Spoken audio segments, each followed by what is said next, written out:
Are you worried that your sales team is being poorly led? Well, I've seen a lot of them, and I'm going to share with you in this video the things that I see that poorly sales teams do, and more specifically, the correct way to do these things. So then that way you can start identifying where you might be struggling and then actually fix it. Let's dive right in. Alrighty, well, there's a lot of things that poorly led sales teams do, and I don't want you to sit down and watch an hour-long video, so I'm just going to share with you a couple, and then if you have questions in the comments, throw them in there, and I'll answer them ad hoc. So the first thing I'm going to say is a lot of the challenge comes around the CRM, and one of the things that I see very often are forecasts, so sales forecasts are being built based on what is in commit in the CRM. So a lot of times you'll put a field where you check off if this is a committed deal, then you build your forecast based on committed deals. This is not the right way to do it. The right way to do it is actually to scrutinize every single deal as much as you can to ensure that not only is the sales rep willing to mark commit in the CRM, but they're also very excited and very extremely confident that this deal is going to close by the end of the quarter of the month, depending on how you track it. The second thing here is only meeting with the sales team once per week. I'm blown away on how often this happens.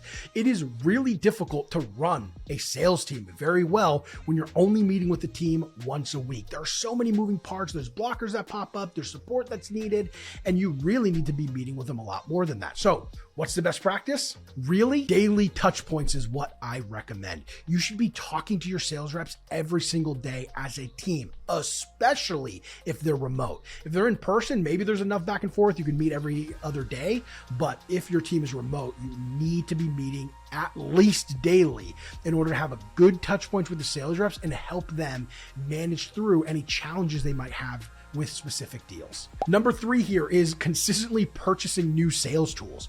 It is shocking to me how many sales tools exist.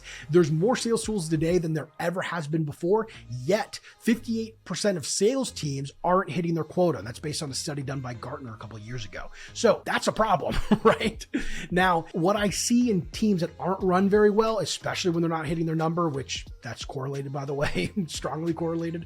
What I see is they keep buying sales tools. They have this crazy tech stack, and then you have another team that's absolutely blowing out their number month over month, and they have like one tool that their sales team uses. So stop buying sales tools. If you're not performing very well with your current tech stack, you don't need to add to it. If anything, it's going to hurt your performance. So keep in mind, clean tech stacks lead to clean pipelines, which leads to clean workflows, which leads to more deals. Hopefully that made sense. And last but not least, this is the biggest problem I see with SDRs specifically and AEs who do their own prospecting. SDRs should not be responsible for creating their own prospecting lists. This is a firm rule that I have. You, as the leadership team, should have a list that the company has gone through, that they know these are our targets, these fit our ICP, and those lists should be distributed to the team to do cold outreach towards.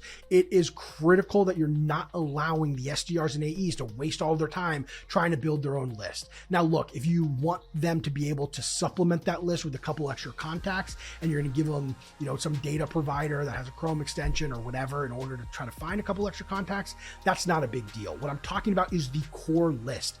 That is a company asset. It's incredibly important. It needs to be owned by the leadership team, and it should improve over time as more and more reps have prospected through the list.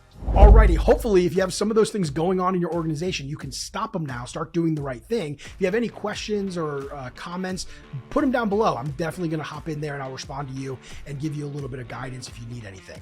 Now, like, comment, subscribe, share the video. That's really helpful for us. Thank you so much, and we'll talk soon.